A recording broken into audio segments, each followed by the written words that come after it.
حال و هوای این روزای اینستاگرام پارت 2 تا آخر ببین. بزن بریم.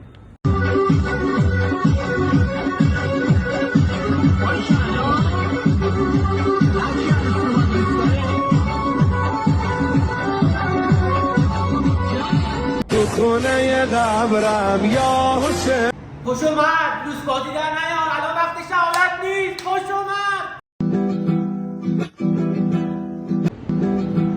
خود منو اذیت نکنید، چشاشو تر نکنید بعد من. عبد داره 3 تا شهدام.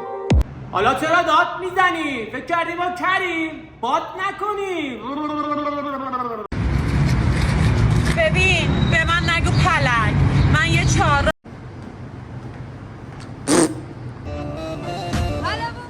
اصلا عالی نیستم وحشیم.